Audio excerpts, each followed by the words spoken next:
Nina, you're pretty well known around these parts, but for the benefit of people who are meeting you for the first time, how did you come by this amazing collection? Well, I'm married to an amazing man called David Pollard, who has very kindly, well, not very kindly, I was going to say very kindly left me with this legacy as he died about 4 years ago, which is a huge responsibility and quite a worry. At the moment, this large collection, the doors are closed and the public don't know anything about it.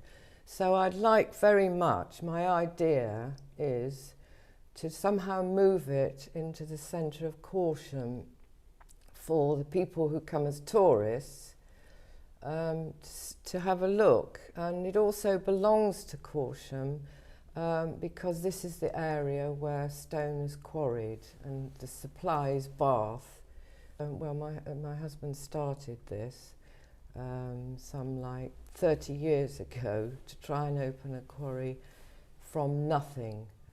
Well, from the 60s when concrete became the fashion, so a lot of these quarries were closed down. And then in the 80s he came along and did all the research.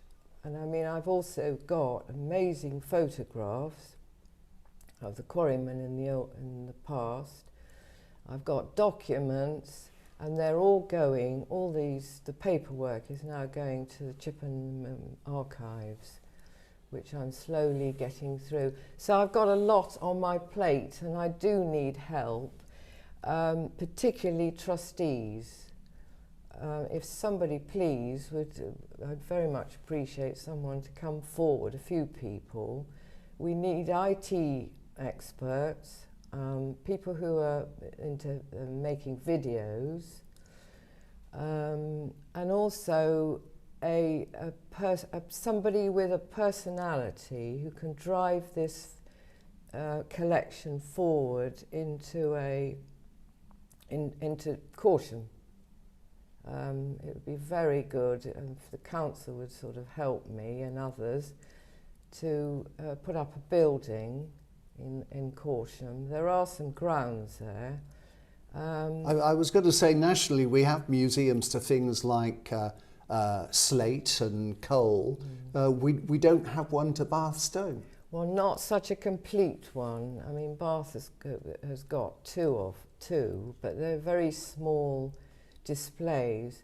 This is a complete collection. I've had a report done on it by Dr. Peter Stanier, who is the expert on quarrying and has written many books. And he says this is of national importance and we've got to keep it together.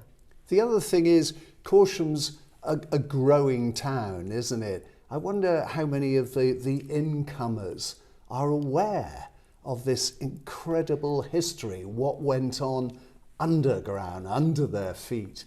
Well, a lot of them are, and as I've been in this quarrying subject, what I've discovered is that the MOD, because of the MOD, a lot of the locals had to sign Official Secrets Act, and that's why they don't talk about it, but they know. And my husband, we've just brought out a book written by him, Digging Bath Stone, that 750 copies were printed out, and we've sold over half. So that tells you there's an interest from particularly the local people, as the book cost £50, and you know. That's quite an investment to make. Yeah. But many years' work by your late husband. Yeah, and then tragically he never saw the book.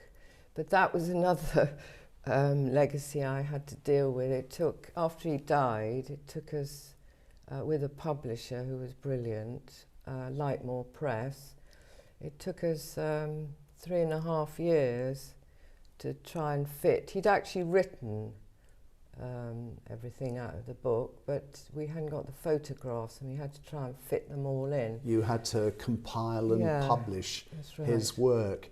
None of us are getting any younger. No. That's my worry. There's obviously a great desire on your behalf to get this secured in terms of its future. Well, yes, it's a real worry, and I do hope somebody comes forward to help me. Otherwise, the door will shut, and I don't know what will happen.